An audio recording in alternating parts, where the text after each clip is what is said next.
ஆயிர எழுத்து நிகழ்ச்சிக்கு உங்களை அன்போடு வரவேற்கின்றோம் நேயர்களே. இந்தியா முழுவதும், தமிழகம் முழுவதும், அரசியல் முழுவதும் மீண்டும் ஒரு பரபரப்பு ஏற்பட்டிருக்கிறது.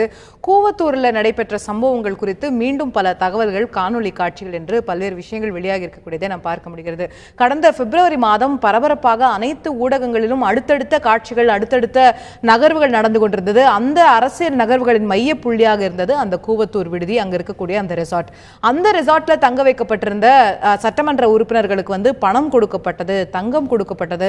அந்த நம்பிக்கை வாக்கெடுப்பில் அவர்கள் வாக்களிப்பதற்காக அவர்களுக்கு இது போன்ற பல்வேறு விஷயங்கள் கொடுக்கப்பட்டன என்ற பல புகார்கள் எழுந்துள்ளன. இது யாருடைய வாயால் வெளிவந்திருக்கிறது என்றால் ஒரு சட்டமன்ற உறுப்பினருடைய வாயாலே வெளிவந்திருக்கிறது. அதனுடைய காணொலி காட்சி நேற்று ஊடகங்களில் வெளியாகி மிகப்பெரிய சர்ச்சையை ஏற்படுத்தியதை அனைவரும் பார்த்திருப்பீர்கள். அந்த சட்டமன்ற உறுப்பினர் தற்போது திரு பன்னீர்செல்வம் அவர்களுடைய அணியில் இருக்கக்கூடியவர். அப்போது திரு எடப்பாடி பழனிசாமி அவர்கள், திருமதி சசிகலா அவர்கள் தலைமையிலான அணியில பணம் கொடுக்கப்பட்டதாக 2 கோடியாக இருந்தது. பிறகு பஸ்ல போகும்போது 4 கோடி ஆச்சு, 6 கோடி ஆச்சு, அப்புறம் சிலர் 10 கோடி வாங்கினாங்கன்னு பல்வேறு குற்றச்சாட்டுகளை, தங்கம் கொடுக்கப்பட்டது என்ற பல்வேறு விஷயங்களை அந்த காணொலியில சட்டமன்ற உறுப்பினர் சரவணன் அவர்களும், அதே போல மற்றொரு காணொலியில் சட்டமன்ற உறுப்பினர் கனகராஜ் அவர்களும் சொல்லக்கூடியதை நாம் பார்க்க முடிந்தது.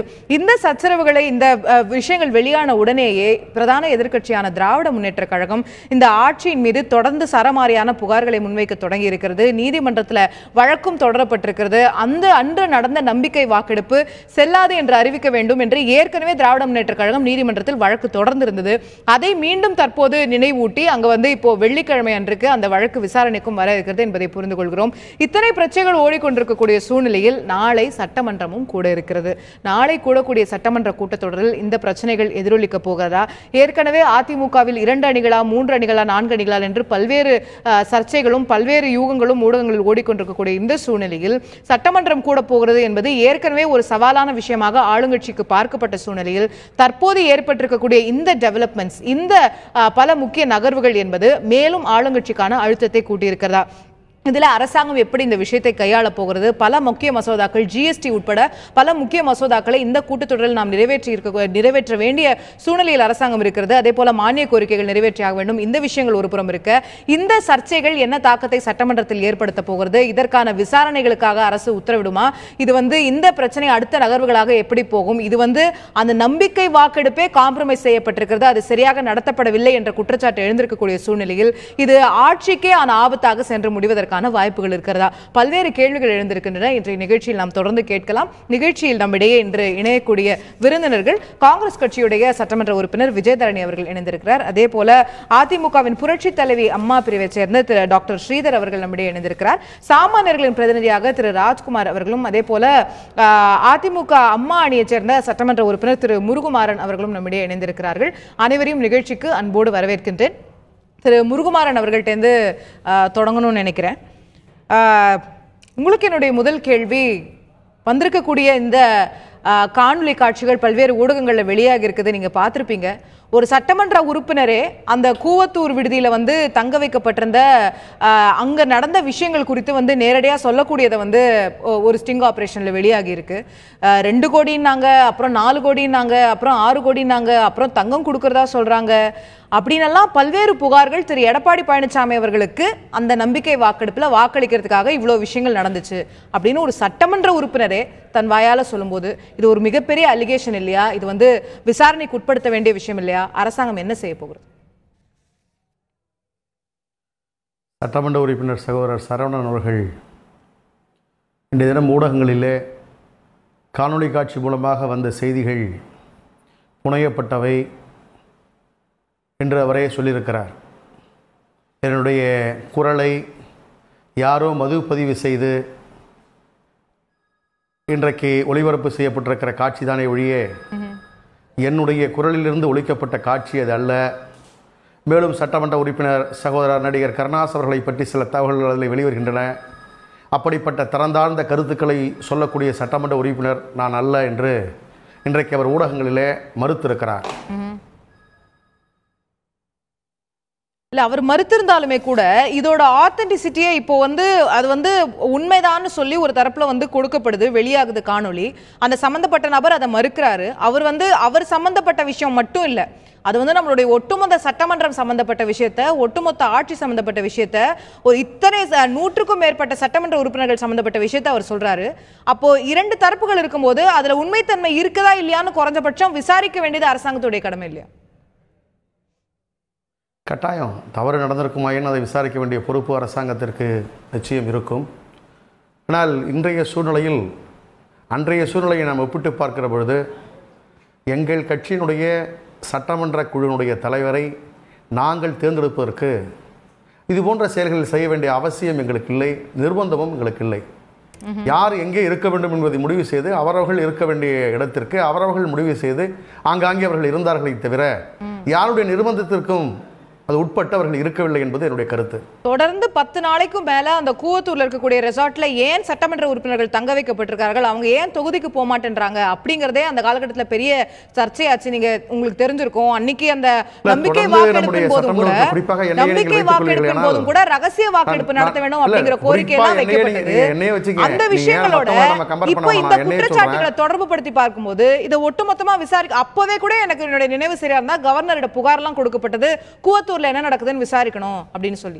அப்போ இந்த புகாரும் சேர்ந்து வரும்போது நம்முடைய காவல்துறையினுடைய உயர் அலுவலர் ஐஜி லெவலில் இருக்கக்கூடிய ஒரு ஐஜியையும் சூப்பரண்ட் ஆஃப் போலீஸையும் டெப்டி சூப்பரண்ட் ஆஃப் போலீஸையும் இன்ஸ்பெக்டர் ஆஃப் போலீஸையும் போன்ற குழுக்களையும் நம்முடைய மாவட்ட வருவாய் அலுவலர்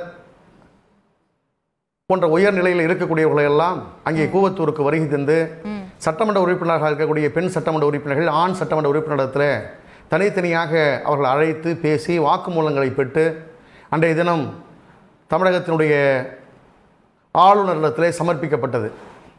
அதற்கு பின்னால் தான் ஆளுநர்கள் மாண்புமிகு தமிழகத்தினுடைய முதலமைச்சராக திரு எடப்பாடி கே பழனிசாமி அவர்களை முதலமைச்சராக பொறுப்பேற்க அவர் அழைத்தார்.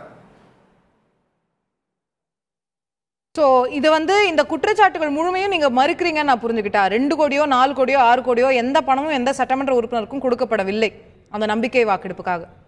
ஆமா, ரைட். அதே நான் உங்களுடைய முதற்கட்ட பார்வையா எடுத்துக்கிறேன். சகோதரி விஜயதரணி, நீங்க குறுக்கிட விரும்புனீங்க. நாளை சட்டமன்றம் கூட இருக்கக்கூடிய சூழ்நிலையில இது போன்ற பிரச்சனைகள் எழுந்திருக்கிறது. ஏற்கனவே இந்த பிரச்சனை எல்லாம் வரதுக்கு முன்னாடியே எதிர்க்கட்சி தலைவர் ஸ்டாலின் அவர்கள் ஒரு பேட்டியில சொல்லும்போது நீங்கள் எதிர்பார்க்கக்கூடிய விஷயங்கள் சட்டமன்றத்தில் நடக்கும் அப்படின்னு சொல்லியிருந்தாரு. என்ன எதிர்பார்க்கலாம் நாளைக்கு எதிர்க்கட்சி? இல்ல, குறிப்பா அதற்கு முன்னால் இப்ப திரு முருகமாறன் அவர்கள் சொன்னாரு, இந்த மாதிரி பொய்யான தகவல் வெளிவந்திருக்கு, சரவணன் பேசியதில் அது புனையப்பட்டது, இதெல்லாம் சொல்கிறாங்க. இது யாரை பற்றிய தகவல்? சட்டமன்ற உறுப்பினர்களாக 122 பேர் ஆளுங்கட்சி தரப்பில் வாக்களித்த இவர்களை பற்றிய ஒரு தகவலை இன்றைக்கு சமூக ஊடகங்களில் வெளியில் வந்திருக்கு. அப்போது அதை ஒருத்தர் மறுக்கிறாருன்னா இவர்களை பற்றி தவறாக உண்மையாகவே வந்திருந்தா இவங்க அவை உரிமை மீறல் எடுப்பாங்களா? இவங்க சட்டமன்றத்தில் சட்ட ரீதியாக இந்த 122 எம்எல்ஏக்கள் தங்களை பற்றி தவறா கூறியது, கருணாஸ்தானை பத்தி மோசமா பேசியது, சரவணன் அவர்கள் மீதும் சரி, இன்னும் இதை புனையப்பட்டதாக இருந்தால் வெளியிலிருந்து யார் இதை புனைந்தார்களோ விசாரணையின் பேர் கண்டுபிடிக்கப்பட்டு அவர்கள் மீது அவை உரிமை மீறல் என்ற அந்த அவை உரிமை குழுக்கு இதை நீங்கள் அறிவுறுத்துவீர்களா? இதை நீங்க முருகமாறன் அவர்கள் இதை உடனடியாக நாளை நீங்க செய்வீங்களா? செஞ்சீங்கன்னா உங்க மேல யார் மேலேயும் தப்பு இல்ல, மடியில கனம் இல்ல, அதனால வழியில பயம் இல்லைன்ட்டு நீங்க இது அவை உரிமை மீறலுக்கு உட்படுத்தலாம். அதை நீங்க செய்ய தயாரா? அது செய்யலனாலே நீங்க இதுல ஏதோ தவறு இருக்கிறத நம்ம புரிஞ்சுக்க முடியும். திரு முருகமாறன், do you wish to respond to that?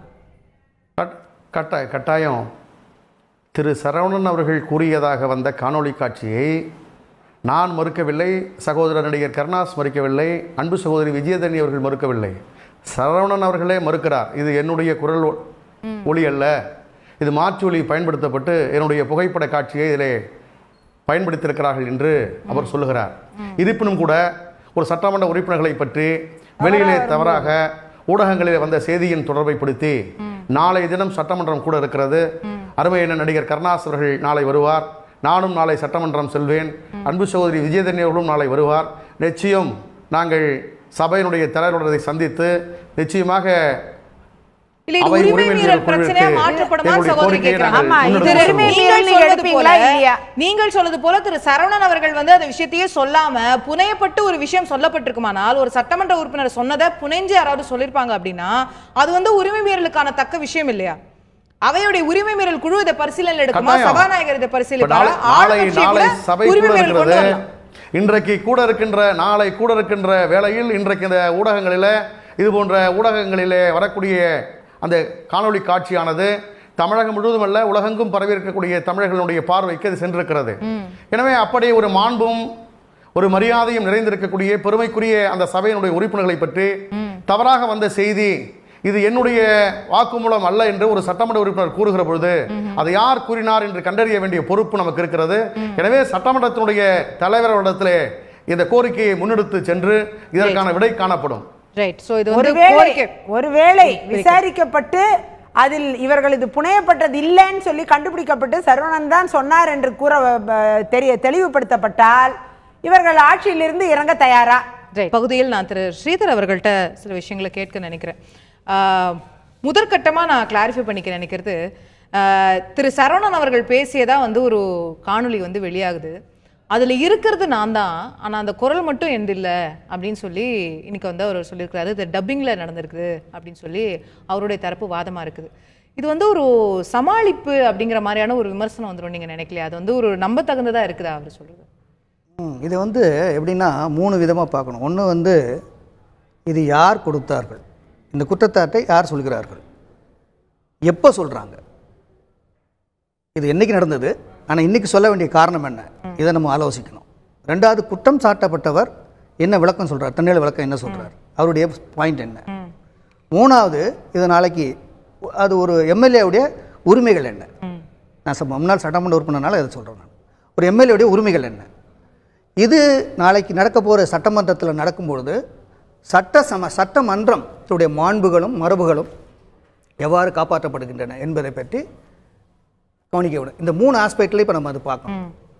Number 1, இது வந்து ஒரு ஸ்டிங் ஆப்ரேஷன் சொல்லி டைம்ஸ் ஆஃப் ஒரு பத்திரிகை கொடுத்ததாக சொல்கிறாங்க. ஆனால் அது என்ன சொல்லுது, இது என்னைக்கு எடுத்தது, பிப்ரவரியில் எடுத்ததாக சொல்கிறாங்க. நமக்கு எல்லாம் தெரியுமே ஜனநாயகத்தில் வந்து ப்ரெஸ் வந்து one of the pillars of the democracy. அப்போ அந்த ப்ரெஸ் வந்து என்ன பண்ணியிருக்கணும், அன்றைக்கி இருக்கிற சிச்சுவேஷன்ஸில் என்ன மாதிரி ஒரு டர்புலன்ஸ் இருந்துச்சு, பொலிட்டிக்கல் டர்புலன்ஸ் இருந்துச்சு. அப்போ இதை இப்படி உண்மையாகவே இருக்கும் பட்சத்தில், அவர்கள் கிடைக்கும் பட்சத்தில், அந்த ஸ்டிங் ஆப்ரேஷன் செஞ்சிருந்தாங்க பட்சத்தில் அவங்க ப்ரெஸ் என்ன செஞ்சுருக்கணும், இதை அன்னைக்கே ரிலீஸ் பண்ணியிருக்கணும். அன்னைக்கே ரிலீஸ் நான் சொல்லி வரேன் 1 by 1. அன்னைக்கே ரிலீஸ் பண்ணியிருந்தா அன்னைக்கு இருக்க கான்ஸ்டியூஷனல் கிரைசிஸுக்கு இது ஒரு பெரிய சப்போர்ட்டிவா இருந்திருக்கும். இதைத்தான் நாங்களும் அன்னைக்கு சொல்லிக்கிட்டு இருந்தோம். நாங்களும் அதான் சொல்லிட்டு இருந்தோம். 1.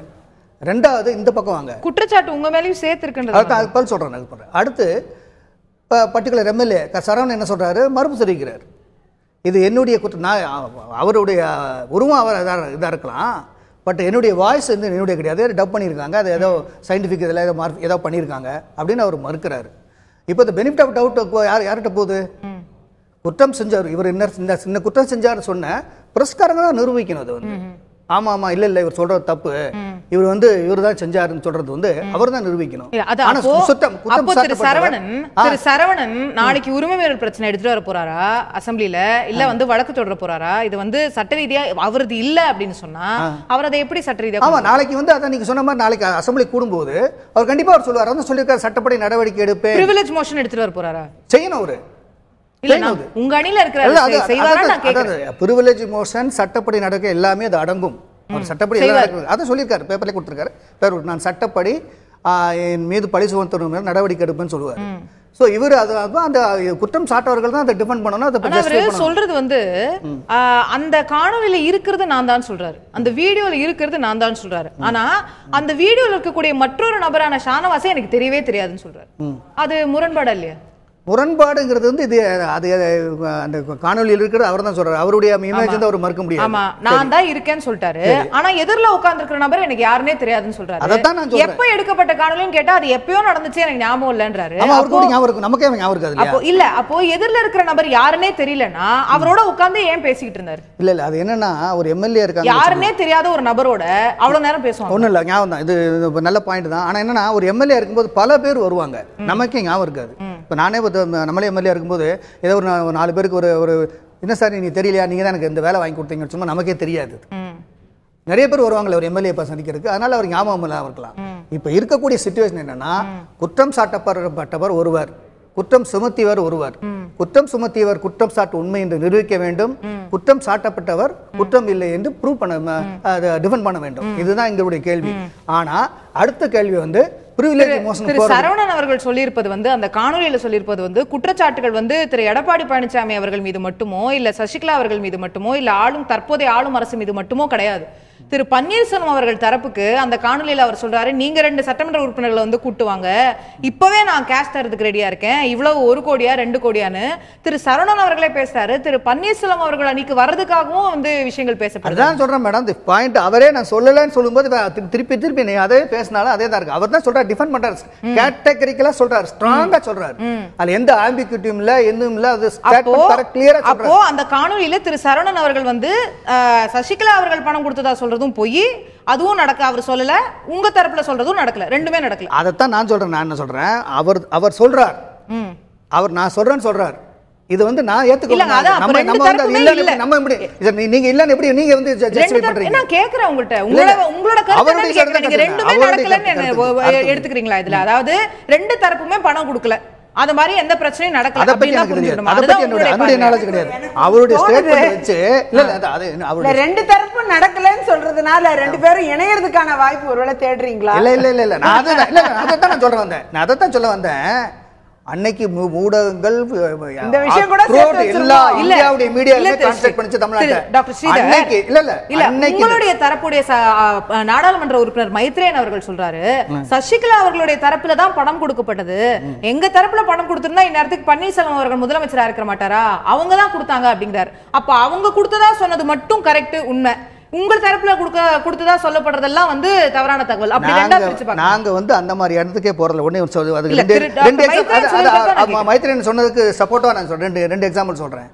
அவர் சொன்ன மாதிரி, மைத்ரேயன் சொன்ன மாதிரி, நாங்க அன்னைக்கு பணம் கொடுத்திருந்தோம்னா, பணம் கொடுக்கணும்னு சொல்லியிருந்தோம்னா, அல்லது பணம் கொடுக்காமல எந்த ஆசவாசைகள் சொல்லியிருந்தாலும், பணம் கொடுமே பணமே விட்டுருங்க, வேற எந்த அஷூரன்ஸோ எதுவோ மந்திரியோ அதை கொடுக்குறோம் இதை கொடுக்குறோம் எது சொல்லியிருந்தோம், அதுவும் கூட சொல்லியிருக்காரு. அப்படி சொல்லியிருந்தால் எங்களுக்கு நிறைய பேர் வந்திருப்பாங்க. ஆனா அது இல்லாமலே எங்களுக்கு சப்போர்ட் பண்றதா இருந்தது நிறைய பேர் சொல்றாங்க.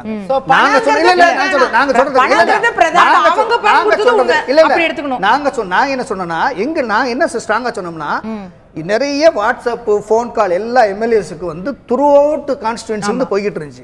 நீங்க வந்து பன்னீர் ஓபிஎஸ் அண்ணன் தலைமையில நீங்க ஓட்டு போடுங்க, அவங்க தலைமையில இருங்கன்னு எல்லாரும் சொல்லிக்கிட்டு தான் இருந்தாங்க.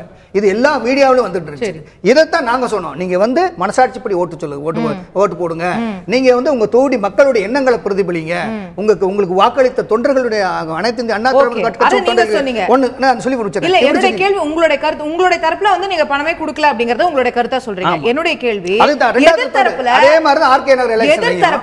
பணம் கொடுக்கப்பட்டதா இல்லையா, அது பற்றி உங்களுடைய கருத்து என்ன, உங்களுடைய பார்வை என்ன?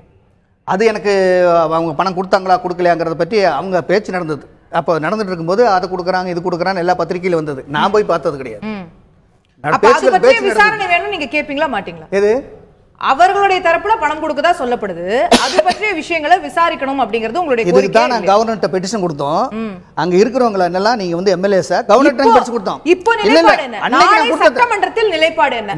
திமுகவுடைய சார்பாகவோ காங்கிரஸுடைய சார்பாகவோ இதற்கான விஷயங்களோ விசாரணையோ எதுவோ கேட்கப்படும் போது திரு பன்னீர்செல்வம் அவர்களுடைய தரப்புடைய நிலைப்பாடு என்னவா இருக்கும்? இந்த விஷயத்தை விசாரிக்கணுமா கூடாது? விசாரிக்கலாம், தப்பு இல்லை. விசாரிக்க அவர் வந்து விசாரிக்கலாம், தப்பு இல்லையே. ஒரு விசாரணை வேணும் நீங்க சொல்றாரு, இதா சொல்றாரு, நான் வந்து நான் இல்லன்னு சொல்றாரு, ப்ரூவ் பண்ணுறேன்னு சொல்றாரு. Right, okay. நான் திரு நடவடிக்கை எடுக்கிறார், கோர்ட் நடவடிக்கை போறனாலே வந்து அவர் எவிடன்ஸ் எல்லாம் போக மாட்டாரு. ஓகே, அப்படி விசாரணைன்றது உங்களுக்கு உட்படுத்தப்பட்டால் உங்களுடைய தரப்பும் சேர்த்தே விசாரணைக்கு உட்படுத்தப்படும். எப்படி ஏன்னா 2 பேர் மேலயும் தான் இப்ப அலிகேஷன் குற்றச்சாட்டு யார் அந்த வீடியோ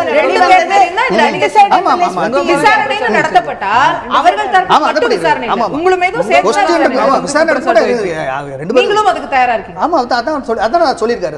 அதான் சொல்றாரு. ரைட். நான் திரு ராஜ்குமார் அவர்கள்ட்ட போனா ஒருத்தர் மட்டும் விசாரிக்க மாட்டாங்க, எல்லாத்தையும் தான் விசாரிப்போம். ஓகே. நான் திரு ராஜ்குமார் அவர்கள்ட்ட முதற்கட்டமா கேட்க விரும்ப நினைக்கிறது, இந்த வீடியோ நீங்களும் பார்த்திருப்பீங்க. அதற்கு பிறகு திரு சரவணன் அவர்கள் வந்து ஒரு எக்ஸ்பிளனேஷன் வந்து கொடுத்திருக்கிறாரு. வந்து நான் காணொலியில இருக்கேன், ஆனா வேற வந்து குரல் மாற்றி வந்து செஞ்சுட்டாங்க, இது ஒரு பொய்யான வீடியோ அப்படிங்கிறது. ஒரு சாமானியரா அந்த வீடியோவை பார்க்கும்போது, ஒரு இது மாதிரியான அரசியல் இல்லாத ஒரு நபரா நீங்க அந்த வீடியோவை பார்க்கும்போது திரு சரவணன் அவர்கள் சொல்றது உங்களுக்கு ஒரு நம்பத்தகுந்த விஷயமா தெரியுதா, இல்ல அந்த காணொலி தான் நம்பத்தகுந்ததா தெரியுதா? சாமானியனா இந்த விஷயத்தை பார்க்கும் பொழுது, உண்மையிலே ஒரு மாணவனாகவும் பார்க்கும் பொழுது ரொம்ப மனதுக்கு ரொம்ப வேதனையாக இருக்குது. ஏன்னா இந்த நாட்டில் வந்து மக்கள் வந்து எதற்காக அந்த எம்எல்ஏக்கள் வந்து வாக்களித்து அவர்களுக்கு வந்து சட்டமன்றத்துக்கு அனுப்புகிறாங்கன்னா, நம்ம தொகுதிக்கு வந்து நல்லது செய்து விடுவார்கள், நம்மளோட குறைகளை வந்து தீர்த்து விடுவார்கள் அப்படின்னு சொல்லி தான் அவங்கள வந்து தேர்ந்தெடுக்கிறாங்க. ஆனால் இப்போ நடக்கிற விஷயங்களெல்லாம் பார்க்கும் பொழுது இவர்கள் வந்து மக்களுக்கு நல்லது செய்யவோ இல்லாது அல்லது குறைந்தபட்சம் ஒரு கட்சியில் இருந்து அந்த கட்சி மூலமாக நல்லது செய்யவோ விரும்பவில்லை. இவர்களுக்கு தேவை யாரிடம் அதிக பணம் கொடுக்கிறார்களோ அந்த பணத்தை பெற்றுக்கொண்டு அவர்களுடைய வாழ்க்கையை வந்து மேம்படுத்தி கொள்ளவும் அவர்களுடைய சுய தேவைக்காகவும் பயன்படுத்தி கொள்றதான் இவங்களோட தொடர்ச்சியாக இந்த சட்டமன்ற உறுப்பினர் வந்து வச்சுட்டு வராங்க. குறிப்பாக அந்த கூவத்தூரில் போய் அந்த எம்எல்ஏக்கள் வந்து தங்கியிருக்கும் பொழுதே வந்து பயங்கரமான குற்றச்சாட்டுலாம் வந்துச்சு. எம்எல்ஏக்கெல்லாம் வந்து சுதந்திரமாக செயல்படணும், இப்படியெல்லாம் அடைத்து வச்சிருக்கிறது வந்து தவறு அப்படிங்கிற மாதிரி குற்றச்சாட்டு வந்துச்சு. சார் சொன்னார், அதாவது விசாரணைக்கு வேணும்னு சொல்லினார் சட்டமன்றத்தில். நாளை வந்து அந்த எம்எல்ஏ வந்து இவர்கள் தரப்புலையும் குற்றச்சாட்டு வைக்கிறாரு. அந்த வீடியோவில் வந்து ஓபிஎஸ் தரப்புல வந்து எங்களை வந்து பேசப்பட்டதுன்னு சொல்றாங்க. இது வந்து மிகப்பெரிய ஜனநாயக படுகொலை. இது வந்து நிச்சயமாக விசாரணைக்கு ஓய்வு பெற்ற நீதிபதி தலைமையில் விசாரணை உட்படுத்தப்பட வேண்டும். அவர் தான் சொல்றாரு, நாங்க சொல்லல. அது வந்து அந்த வாய்ஸ் டப்பிங் சொல்றாரு. அவர் இதெல்லாம் நான் சொல்லவே இல்லங்க, இது எல்லாமே அது எந்த வேலை ஏற்றுக்க முடியும்? சொல்லவே இல்ல. அவர் வந்து இல்ல அப்படியே அவர் சொல்லல, விசாரிக்கப்படணும். அவர் வந்து அந்த வீடியோல இருக்கிறது நானு, ஆனா அந்த வாய்ஸ் என்னது இல்லை அப்படின்னு சொல்லி அவர் வந்து சொல்றாரு. நிச்சயமா இது வந்து விசாரணைக்கு உட்படுத்தப்பட வேண்டும். மற்றும் இன்னொரு முக்கியமான கருத்து என்னவென்றால், இந்த இந்திய அரசியலமைப்பு சட்டத்தை பொறுத்தளவில் ஒரு தடவை நம்ம ஒரு எம்எல்ஏ வந்து தேர்ந்தெடுக்கப்பட்டோம்னா அடுத்த 5 வருடங்கள் வந்து அவர்கள் வந்து பதவியில் இருக்கலாம்.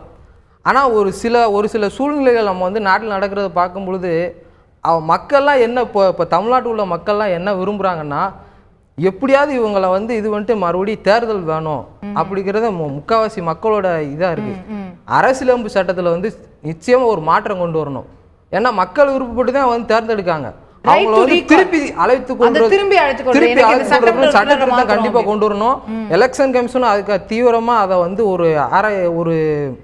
ஒரு ஆய்வு கமிட்டி மாதிரி அமைச்சு அது வந்து இதுக்கு ஒரு மாற்றம் கண்டிப்பா கொண்டு வரணும். நிச்சயமா கண்டிப்பா. அதே மாதிரி பப்ளிக்கும் வந்து பணம் வாங்கிட்டு ஓட்டு போடக்கூடாதுங்கிறத பணம் நீங்க கொடுக்க போய் மோட்டிவேட் பண்ணணும், ஒரு அவேர்னஸ் கிரியேட் பண்ணணும். அரசியல் கட்சிகளும் பணம் கொடுக்காம பணம் கொடுக்க கூடாது, மக்களும் வாங்க கூடாதா? நான் சட்டமன்ற உறுப்பினர் திரு முருகுமாறன் அவர்கள்ட்ட கேட்க நினைக்கிறது, இந்த ஒரு குற்றச்சாட்டு மட்டும் இல்ல திரு முருகுமாறன், தொடர்ந்து குற்றச்சாட்டுகள். ஆர்கே நகர் தொகுதியில வாக்காளர்களுக்கு பணம் கொடுக்கப்பட்டதா குற்றச்சாட்டு, இரட்டை இலை விவகாரத்துல தேர்தல் ஆணையத்துக்கே பணம் கொடுக்கப்பட்டதா குற்றச்சாட்டு, இப்போ சட்டமன்ற உறுப்பினர்களுக்கு பணம் கொடுக்கிறதா குற்றச்சாட்டு. ஒரே மாதிரியா மீண்டும் மீண்டும் குற்றச்சாட்டு ஒரே கட்சியிலிருந்து மீது வந்து வந்துட்டே இருக்கும்போது அது வந்து ஒரு நெருப்பில்லாம புகையாது அப்படின்னு பார்க்கணுமா? அதுல வந்து ஒரு ஈஸியா வந்து புறந்தள்ளிட முடியுமா இந்த குற்றச்சாட்டுகளை? குற்றச்சாட்டுகள் வருவது என்பது அரசியலிலே இயற்கையான ஒன்றுதான். அது யாரும் குற்றச்சாட்டு இல்லாமல் அரசியல் பயணம் செல்வது என்பது அவ்வளவு சாத்தியமான ஒன்று இல்லை. இருப்பினும் கூட கழகத்தினுடைய நிறுவனர் பொன்மனத்தலைவர் புரட்சித் தலைவருடைய வழித்தோன்றலாக விளங்கிய அம்மாவனுடைய மறைவிற்கு பிறகு அனைத்து இந்திய அண்ணா திராவிட முன்னேற்றக் கழகத்தை வீழ்த்திவிட வேண்டும் என்று பன்முனை தாக்குதல் நடைபெற்றுக் கொண்டிருக்கிறது. இதிலே ஆளுகிற தரப்பில் இருக்கக்கூடிய இந்த இயக்கம் வீழ்ந்து விடாதா, அவர்கள் அமர்ந்திருக்கக்கூடிய அந்த அரியணையை நாம் அலங்கரிக்க மாட்டோமா என்கின்ற ஆவல் பல்வேறு கட்சிகளுக்கு இருக்கத்தான் செய்கின்றன. அந்த அடிப்படையில் இந்த குற்றச்சாட்டுகள் எழுப்பப்படுகின்றனவே தவிர இந்த குற்றச்சாட்டுகளை மேலெழுந்தவாறு நாம் பார்த்து பதிலளிக்க முடியாது. குற்றச்சாட்டுகளை ஆய்வு செய்கின்ற பொழுது அதனுடைய உண்மைத்தன்மை புரிய வரும். இல்ல மீண்டும் மீண்டும் வருதே. இப்போ ஒரு பிரச்சனை அப்படின்னு சொன்னா ஓகே, அந்த ஒரு விஷயத்துல விசாரணை நடத்தணும், அது என்ன ஆகுதுன்னு பார்க்கணும்னு சொல்லலாம். ஒரே மாதிரியான குற்றச்சாட்டு ஒரே கட்சி மேல தொடர்ந்து வருது within a span of 3 months. நீங்க இப்போ சொன்னீங்க, ஒரு பழமொழி சொன்னீங்க, நெருப்பு இல்லாமல் புகையாது என்று கிராமத்தில் சொல்லுவார்கள். எங்கள் கிராமத்திலே கூட சொல்லுவார்கள், காய்க்கிற மரம் தான் கல்லடிப்படும் என்று. எனவே ஆளுகிற பொறுப்பில் இருக்கக்கூடிய ஒரு இயக்கத்திற்கு இது போன்ற அவதூறுகளை பழி சுமத்துகளை சுமத்துவது என்பது இயற்கை தான். அதை சந்திக்க வேண்டிய பொறுப்பு எங்களுக்கு இருக்கின்றது. இல்ல, இந்த குற்றச்சாட்டுகளை வச்சது யாருமே எதிர்க்கட்சிகள் கிடையாது. இந்த விஷயத்துல வெளிவந்திருக்கிறது ஒரு சட்டமன்ற உறுப்பினருடைய டைரக்டான காணொளி. இதுல ஆர்கே நகர் விஷயத்துல ஐடி கண்டுபிடிக்கப்படுது. தேர்தல் ஆணைய விவகாரத்துல காவல்துறை டெல்லி காவல்துறை வழக்கு பதிவு. இந்த காணொளி காட்சி அனைத்து இந்திய அண்ணா திராவிட முன்னேற்ற கழகத்தினுடைய சட்டமன்ற உறுப்பினர் சகோதரர் சரவணன் அவர்களுடைய உருவம் புதித்த ஒரு காணொலி காட்சி. ஆனால் சகோதரர் சரவணன் அவர்கள், ஆமாம் நான் தான் சொன்னேன், நான் இந்த இடத்திலே இந்த ஊரிலே இந்த அறையிலே நான் விவாதித்த போது அல்லது என்னிடத்தில் இன்னார் பேரம் பேசினார்கள், அந்த தகவலை நான் இன்றைக்கு ஊடகங்களிலே சொல்லுகிறேன் என்று சொன்னால் அது பொருள்படும். ஆனால் அவரே சொல்கிறார், இது என்னுடையதல்ல, அப்படியே நான் விவாதிக்க வேண்டும் என்று சொன்னால் நீங்கள் அது ஒன்றை பார்க்க வேண்டும். இரண்டு தரப்பிலுமே அவர்கள் சொல்லுகிறார்கள். நீங்கள் நம்முடைய அருமையண்ணன் திரு எடப்பாடி அவர்களுடைய தலைமையில் இருக்கக்கூடிய அணியிலும் சொல்லுகிறார்கள், திரு ஓபிஎஸ் அவர்கள் தலைமையில் இருக்கக்கூடிய அணியிலும் அதில் குற்றச்சாட்டு சொல்லுகிறார்கள். சகோதரர் சரவணன் அவர்கள் ஓபிஎஸ் அணியில் இருக்கிறார். எனவே அவரை புறந்தள்ளிவிட்டு எங்களை குற்றச்சாட்டு சொல்வதாக இருந்தால் சரி, அவராக சொல்லியிருப்பார் கூட என்று நான் எண்ணலாம். ஆனால் அவர் இருக்கின்ற அணி மீதே அந்த பழி வருகின்ற பொழுது எப்படி அவர் சொல்லியிருக்க முடியும் என்ற எண்ணம் கூட எனக்கு எழுகிறது. இருப்பினும் கூட இதை ஆய்வு செய்து பார்க்கக்கூடிய ஒன்று. சட்டமன்ற உறுப்பினர் தன்னுடைய புகைப்படத்தை வைத்து ஒரு செய்தி ஒளிபரப்பை மறுத்துட்டாருன்றதா செய்தி, அதை நம்ம மறுக்கல. ஆனா கேள்வி எங்க வருதுன்னா, இந்த அத்தனை குற்றச்சாட்டுகள் தொடர்ந்து வரக்கூடியது, இது எல்லாத்தையுமே நீங்க மறுக்கிறீங்க இல்லையா? இது எதுவுமே நடக்கல, இது எல்லாமே பொய் குற்றச்சாட்டுகள்ன்றதா உங்களோட பார்வையா இருக்கு. அப்படின்னா இந்த இத்தனை குற்றச்சாட்டுகள்ல ஒரு குற்றச்சாட்டு மீது கூட ஏன் ஒரு விசாரணை ஆர்டர் செய்யப்படல அரசாங்கத்தின் தரப்பிலிருந்து?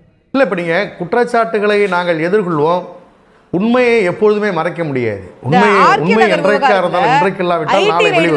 முதலமைச்சர் பெயர் உட்பட அத்தனை அமைச்சர்கள் பெயர் போட்டு டாக்குமெண்ட்ஸ் வெளியாகுது. அதுல விசாரணைகள் வேணும், விசாரணை கமிஷன் அமைக்கப்படணும்னு எதிர்க்கட்சிகள் தொடர்ந்து கேள்விகள் எழுப்புறாங்க. அமைச்சர்கள் மீதே வந்திருக்குது அப்படின்னு சொல்லும்போது நீங்க அது உண்மை நடக்கல, அதுல அவர்கள் எல்லாம் நிரபராதிகள் தான் அப்படிங்கறதுல நீங்க ஸ்ட்ராங்கா இருக்கீங்கன்னா ஒரு விசாரணை நடத்தி அதை ப்ரூவ் பண்ணலாம். பொறுத்திருந்து பார்ப்போம். முதலமைச்சர் அவர்கள் இப்போது தன் புதிதாக பொறுப்பேற்று அரசாங்கத்தினுடைய பல்வேறு சவால்களை அவர் எதிர்கொண்டிருக்கிறார். எனவே தன்னுடைய இயக்கத்தின் மீது பழி சுமத்தப்பட்டிருக்கிறார், அல்லது தன்னுடைய ஆட்சியின் மீது சுமத்தப்பட்டிருக்கிறார், அல்லது தன்னுடைய சட்டமன்ற உறுப்பினர்கள் மீது சுமத்தப்பட்டிருக்கிற இந்த பழிச்சொற்களை எல்லாம் துடைப்பதற்கான காரியங்களை நிச்சயமாக அவர் நடவடிக்கை எடுப்பார். ரைட், நான் சகோதரி விஜயதரணி அவர்கள்ட்ட கேட்க நினைக்கிறது, இந்த ஒரு விஷயத்துல திரு முருகுமாறன் அவர்கள் சொல்வது போல, டாக்டர் ஸ்ரீதர் அவர்கள் சொல்வது போல ஒரு காணொளி வெளியாயிருக்கு, அவ்வளவுதான். அந்த காணொலியில பேசியிருக்கிற விஷயங்கள் நான் பேசவே இல்லைன்னு சம்பந்தப்பட்ட நபரும் மறுத்திருக்கிறார். அப்போ இந்த விஷயம் இந்த ஒரு ஆதாரத்தை மட்டுமே வச்சுக்கிட்டு இந்த விஷயங்கள்லாம் நடந்துச்சு அப்படின்ற அளவுக்கு சொல்லக்கூடிய ஆதாரங்களா இது இருக்குது அப்படின்னு நீங்க நினைக்கிறீங்க? இல்ல, இது நிரூபிக்கப்பட வேண்டிய ஒரு ஆதாரம். இது எடுத்த எடுப்புல நான் ஒருத்தர் சொல்லிட்டதுனாலே அவர் எனக்கு காசு கொடுத்தாரு அப்படின்னு நான் சொல்லிட்டதுனாலே காசு வந்திருக்கா, யாராவது கொடுத்திருக்காங்களா, இதுக்கான ஒரு மணி ட்ரெயில் இருந்திருக்கா, இவ்வளவு விஷயம் எல்லாமே, அதாவது இது எல்லாமே யூகத்தின் பேர்ல தான் ஒரு காணொளி காட்சி வெளியாயிருக்கு. அதுல ஒரு யூகத்தின் பேர்ல தான் பார்க்க முடியுது. ஆனால் முறையான விசாரணை நடத்தப்பட்டு இந்த பணம் பெறப்பட்டிருக்கிறதா என்ற ஒரு விசாரணையும் நடத்தப்படணும். இன்னும் அந்த காணொலியில கூட அவர் சொல்லும்போது உண்மை இருக்கும். அவர் கொடுக்க அந்த வார்த்தைகளை நம்ம கவனமா கவனிச்சோம்னா அந்த காணொலியிலே கூட பணம் கொடுக்கப்பட்டது, பணம் வாங்கினாங்க அப்படிங்கறத அவர் சொல்லல. அப்படின்னு சொன்னாங்க, அப்படின்னு பேசினாங்க, 2 கோடின்னு சொன்னாங்க, 4 கோடின்னு சொன்னாங்க, அப்புறம் 6 கோடி ஆக்குனாங்க, அப்புறம் தங்கம்னு சொன்னாங்க, இப்படி சொன்னாங்க. அது பேச்சு வழக்குல அப்படியேதான் பேசிட்டே இருக்காரே தவிர இவங்க இது கொடுக்கப்பட்டதுன்னு எதுவோ சொல்ல. அப்போ அவர் ஏதோ கேள்விப்பட்ட விஷயங்களை இல்ல ஒரு பேச்சு வாக்குல கேள்விப்பட்ட விஷயங்களை கூட அவர் சொல்லிருக்கலாம் இல்லையா? உறுதியான விஷயம் நம்ம எடுக்க முடியும் இல்ல, உறுதியான விஷயம் இல்லைன்னு புறந்தள்ளவும் முடியாது. ஆனால் அதே நேரம் உறுதியான விஷயமாக எடுத்துக்கொண்டு அடுத்த நிலைக்கு எடுத்து செல்லவும் முடியாது. இது நிச்சயமா இது ஆய்வு செய்யப்பட வேண்டிய ஒன்று. இவர் உண்மையாவே பேசினாரா இல்லையா, அப்படியே அவர் குரல் இல்லை என்றால் பேசியது யார், ஏன் புனையப்பட்டது, இதன் பின்னணி என்ன, அதன் பேரில் ஒரு அவை உரிமை மீறப்பட்டிருக்கா, இது ஒரு சைடு. இன்னொரு சைடு உரிமை மீறலை காங்கிரஸ் கட்சியோ மற்ற எதிர்கட்சிகளோ கொண்டு வருமா? நிச்சயமா. அதாவது இதில் வந்து புனையப்பட்டதாக இருக்குமே ஆனால் ஒரு அவையின் மாண்பு கொல்லப்படுகிறது. அந்த இடத்தில் நாம் நிச்சயமாக அவை உரிமை மீறல் கொண்டு வந்து விழிப்புணர்வோடு செயல்பட வேண்டும். இல்லைன்னா எல்லா எம்எல்ஏ மேலேயும் நடக்கும் இந்த மாதிரி பல்வேறு புனையப்பட்ட விஷயங்கள் வாட்ஸ்அப்லயும் சமூக ஊடகங்களையும் ஓடி அந்த குறிப்பிட்ட எம்எல்ஏக்களுக்கு அந்தந்த தொகுதிகளில் சருகல் இருக்கும், பிரச்சனை வரும். இது மாதிரி விஷயங்களை உலக விட்டா, அதாவது தப்பா இருந்து யாரா புனைஞ்சிருந்தாங்கன்னா நிச்சயமாக இது பிறரையும் பாதிக்கும். அதனால எதிர்கட்சின்னு பார்க்காம நாம நடவடிக்கை எடுக்கணும். எதிர்கட்சி தலைவர் ஸ்டாலின் அவர்கள் உண்மையாக இருந்தால் சரவணன் பேசியதாக இருந்து அவர் இப்ப மறுக்கிறாருன்னா அந்த வாய்ஸ் டெஸ்ட்ல கண்டுபிடிச்சிடலாம். அவர்தான் எதிர்கட்சி தலைவர் இருந்தா இதில் உள்ள உண்மை ஆராயப்பட வேண்டும். இதுல பல்வேறு சிபிஐ, வருமான வரித்துறை, என்போர்ஸ்மெண்ட் டைரக்டரேட் யாராக இருந்தாலும் அவர்கள் வந்து இந்த சோதனையின் அடிப்படையில் இதை வந்து நிரூபிக்க முடியும். நிரூபித்து அதன் பின்னர் இந்த அவையில் தேர்ந்தெடுக்கப்பட்ட முதலமைச்சர் சரியாக தேர்ந்தெடுக்கப்பட்டாரா இல்லையா என்றெல்லாம் அதன் பின்னர் தான் வரும். அதுக்கு முன்னாடி இதெல்லாம் வர வாய்ப்பு இல்ல. எதிர்கட்சி தலைவர் ஸ்டாலின் தன்னோட அறிக்கையில சொல்லும்போது, பேட்டிகள்ல சொல்லும்போது, இந்த அரசையே கலைக்க வேண்டும், இந்த அரசாங்கம் நீடிக்கவே கூடாது, அந்த அளவிற்கான குற்றச்சாட்டுகள் இதுல வந்திருக்கு. ஒரு அரசாங்கத்தை கலைக்கிற அளவுக்கான ஆதாரங்கள் இதுல தப்பு இருக்குன்னு நினைக்கிறேன். அதாவது இது ஆதாரபூர்வமாக இப்ப இது மாதிரி விஷயங்கள் வர வேண்டிய அவசியமே இல்ல. ஒரு 122 எம்எல்ஏக்கள் வாக்களித்து ஒரு பெரும்பான்மை ஆட்சி உருவாகி இருக்கு. தொடர்ந்து அந்த ஆட்சி தொடர வாய்ப்பு இருக்குன்னு கூட நான் ஊடகங்கள்ல நான் நிறைய தடவை சொல்லியிருக்கேன். ஏன்னா அடுத்த முறை நின்னா எம்எல்ஏவே ஆக மாட்டோங்கிற பயம் கூட அந்த எம்எல்ஏஸ்க்கு இருக்கு. நம்ம வந்து அதனால அவங்க எல்லாம் ஒத்துமையா இருந்து எப்படியாவது இந்த 5 ஆண்டு காலத்தை நாம் நிறைவு செய்ய வேண்டும் ஆளும் தரப்புல ஆசைப்படுவாங்க. ஒரு எம்எல்ஏவோட மனநிலையில இருந்து நான் சொல்றேன், அவங்க மனநிலை அப்படி இருக்கும். நீங்க அவங்களுக்கு பணம் வழங்கப்பட்டது வழங்கப்படல இதெல்லாம் ரெண்டாவது. ஆனா அவங்களோட மனநிலையை தான் நான் ஜட்ஜ் பண்ணி இப்படி இருக்கலாம். ஏன்னா நான் தினந்தோறும் அவங்கள சட்டசபையில பார்க்கக்கூடிய ஒரு நபர், எனக்கு அவங்களோட ஃபீலிங்ஸ் தெரியும். ஆகையால ஒருவேளை அவங்க அதனால வாக்களிச்சிருப்பாங்கன்னு கூட நம்ம நினைக்கலாம். ஆனால் ஆதாரபூர்வமா இப்படி ஒரு காணொலி காட்சிகள் வெளியாகும் பொழுது எதிர்க்கட்சிகள் நம்பாம இருக்க முடியுமா? மக்கள் தான் நம்ப மாட்டாங்களா? இதுல அப்ப இதற்கான தீர்வு நாளைக்கு சட்டமன்றத்துல நம்ம கேட்கறதுனாலயோ, சட்டமன்றத்துல வந்து இந்த விஷயத்தை எழுப்புறதுனாலயோ இதற்கான தீர்வு கிடைச்சிட போதா, அல்லது ஒரு தீவிர விசாரணை, நீதிமன்ற விசாரணை, சிபிஐ விசாரணை, இது போன்ற சட்ட நடவடிக்கைகள்ல தான் இதுக்கு தீர்வு கிடைக்கும். சட்டமன்றத்துல கிடைக்கும். சட்டமன்றத்துல இதை எழுப்புறது வந்து எங்களுடைய உரிமை, சட்டப்பேரவை உறுப்பினர்களுக்கான உரிமை, கட்சிகளுக்கான உரிமை. சட்டப்பேரவையில் இருக்கக்கூடிய பிரதான எதிர்கட்சிகள் திமுக கழகம், காங்கிரஸ், ஐயுஎம்எல் தான் இருக்கும். இன்னைக்கு இந்த கட்சிகளுக்கு பிரதான கடமையும் உரிமையும் இருக்கிறது. அதனால ரைஸ் பண்ணுவோம். அதை விசாரணைக்கு உட்படுத்த வேண்டிய கடமை சபாநாயகருக்கு உண்டு. கட்டாயம் அவர் அதை செய்ய வேண்டும். அடுத்தபடியாக உயர் நீதிமன்ற நீதிபதி தலைமையோ இல்ல சிபிஐயோ இந்த விசாரணைகளை எதுக்குன்னா அந்த காணொலி காட்சி உண்மையா பொய்யா அப்படின்னு கண்டுபிடிக்கணும். பொய்யான்னு கண்டுபிடிக்கணும். அப்படி உண்மையாக இருந்தால் நடவடிக்கை என்ன, அதன் சாராம்சத்தின் நடவடிக்கை என்ன? பொய்யாக இருந்தால் அவை உறுப்பினர்களின் மாண்பை தொட்டதற்கு நடவடிக்கை என்ன? இன்னைக்கு உயர்நீதிமன்றத்துல திமுக தொடர்ந்திருக்கக்கூடிய வழக்குல அவங்களுடைய அந்த பிரேயர் அவங்க கேட்டிருக்கக்கூடிய முக்கியமான விஷயம் என்னவா இருக்குன்னா, பிப்ரவரியில நடந்த அந்த நம்பிக்கை வாக்கெடுப்பு செல்லாதுன்னு அறிவிக்கணும் அப்படிங்கறத விஷயமா இருக்கு. அந்த வாக்கெடுப்பு செல்லாதுன்னு அறிவிக்கப்பட்டா அடுத்து இன்னொரு நம்பிக்கை வாக்கெடுப்பு நடத்தப்படலாம், அல்லது ஒரு நம்பிக்கை இல்லா தீர்மானத்தை எதிர்கட்சிகள் கொண்டு வரலாம். இல்லன்னா அந்த நம்பிக்கை வாக்கெடுப்பு செல்லாது என்று வந்தால் இல்ல அப்படினாலுமே கூட நம்பிக்கை கோரலாம். இன்னொரு நம்பிக்கை கோரப்பட்டாலும் யார் கோருகிறார்கள் என்றும் உண்டு. முடிவு மாறும் நினைக்கிறீங்களா?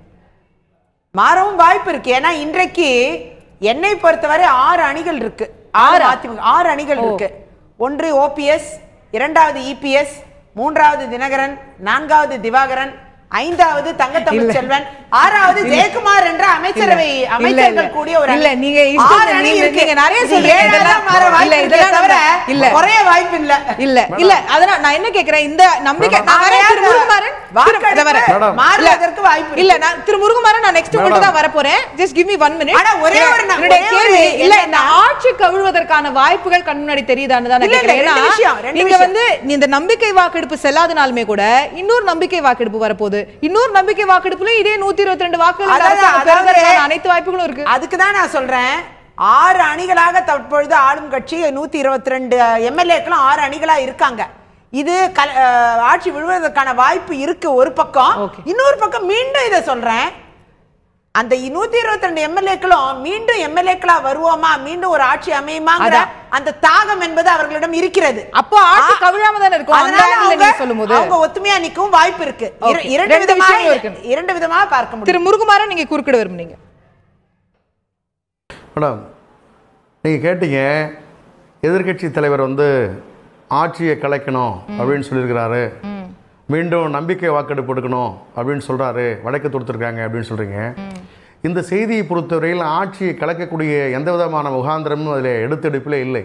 காரணம், ஒரு சட்டமன்ற உறுப்பினர் தன்னுடைய குரல் பதிவு, அந்த குரல் பதிவு குற்றச்சாட்டு உண்மையா அல்லது அவர் சொல்லுகிறது நபர் நான் தான் சொன்னேன் இவரிடத்தில் தொடர்பு கொண்டார் என்று சொன்னால் ஒரு ஒப்புக்கொண்டாலானால் அது தீர விசாரித்து அது முடிவு செய்யலாம். அவர் மறுக்கிறார். ஒன்று. மற்றொன்று, இன்றைக்கு தமிழகத்தில் அமையப்பட்டிருக்கிற மரியாதைக்குரிய மாண்புமிகு எடப்பாடி பழனிசாமி அவர்கள் தமிழ்நாட்டினுடைய முதலமைச்சராக பொறுப்பேற்பதற்கு இந்த குரல் பதிவை பதிவு செய்ய மறுத்திருக்கிற சரவணன் வாக்களித்து அவர் முதலமைச்சராக வரவில்லை. வாக்களித்தாரை தவிர எடப்பாடி பழனிசாமி அவர்களுக்கு வாக்களிக்கவில்லை. சேர்த்துதான் அங்க பேசுறாரு என்ன நடந்துச்சு அப்படிங்கறத. இல்ல சகோதரி சொல்வது போல அவரை பொறுத்தவரையிலே அவர் முடிவெடுத்தார் ஓபிஎஸ் அணிக்கு வாக்களித்தார். அவர்கள் சொல்றது உண்மைன்னு இன்றைக்கல்ல, நீங்கள் நாளை அல்ல, நீங்கள் எப்பொழுது வாக்களிப்பெல்லாம் கோரினாலும் அப்பொழுதெல்லாம் மாண்புமிகு எடப்பாடி பழனிசாமி அவர்கள் வெற்றி பெறுவார்கள். பொறுத்தவரை அன்பு சகோதரி திரு விஜயகரணி அவர்கள் சொன்னார்கள் 6 குழுக்களாக இருக்கிறார்கள் என்று. நான் அதை மறுக்கிறேன். எங்களை பொறுத்தவரையில இபிஎஸ் ஓபிஎஸ் என்கின்ற ஆளுகிற பொறுப்பிலே 2 குழுக்கள். அனைத்து இந்திய அண்ணா திராவிட முன்னேற்ற கழகம் என்று வருகிற பொழுது இன்றைக்கும் அவர் சிறைச்சாலையில் இருந்தாலும் கழகத்தினுடைய பொதுச் செயலாளர் என்கின்ற முறையில் இன்றைக்கு மரியாதைக்குரிய சின்னம்மா அவர்கள் தான் இன்றைக்கும் பொதுச் செயலாளராக இருக்கிறார். அதிமுக ஓரணியில் தான் இருக்கிறது. இதுல எந்த விதமான கருத்து வேறுபாடும் எங்களுக்குள் இல்லை என்பதை நான் பதிவு செய்கிறேன்.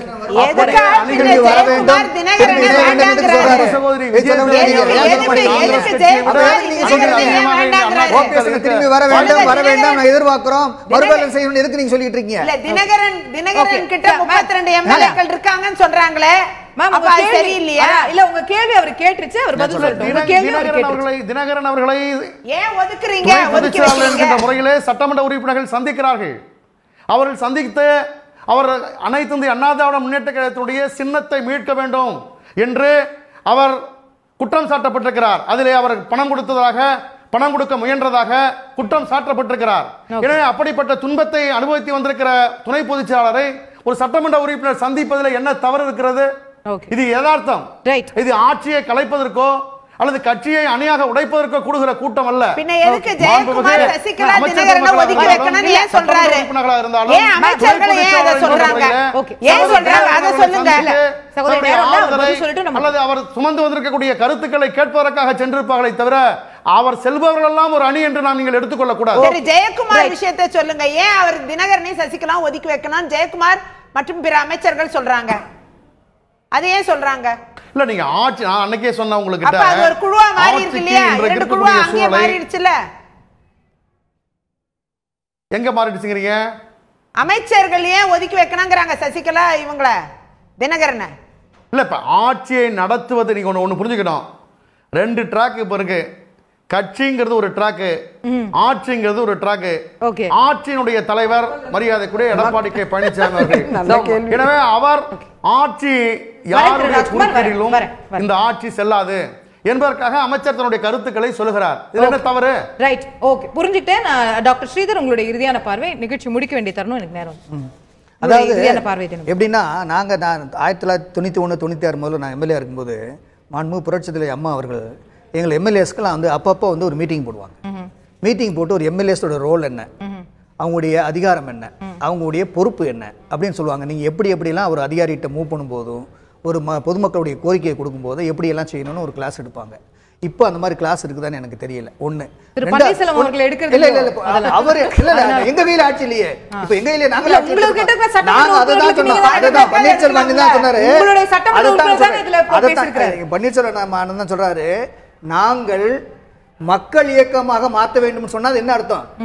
என்ன அர்த்தம்? அது மக்கள் இயக்கமாக இருக்கணும்னா மக்களுக்கு செய்ய வேண்டிய நல்ல இதாக செய்யணும்னு தான் நாங்கள் சொல்லிட்டு இருக்கோம். நான் என்ன சொல்ல வரேன்னா, ஒரு எம்எல்ஏக்குன்னா ஒரு எம்எல்ஏக்களுடைய பொறுப்பு எப்படின்னா, நம்ம வந்து அவங்களுடைய ஒரு எம்எல்ஏ வந்து ஜனாதிபதி 1வது பிரஜை 2வது பிரஜை அப்படிங்கும்போது 21A எம்பி 21B எம்எல்ஏ அவ்வளோ தகுதி இருக்கு. ஒரு எம்எல்ஏ நினைச்சா ஒரு கலெக்டர்கிட்ட ஃபோன் பண்ணி ஒரு மக்களுடைய கோரிக்கைகளை பேசலாம்.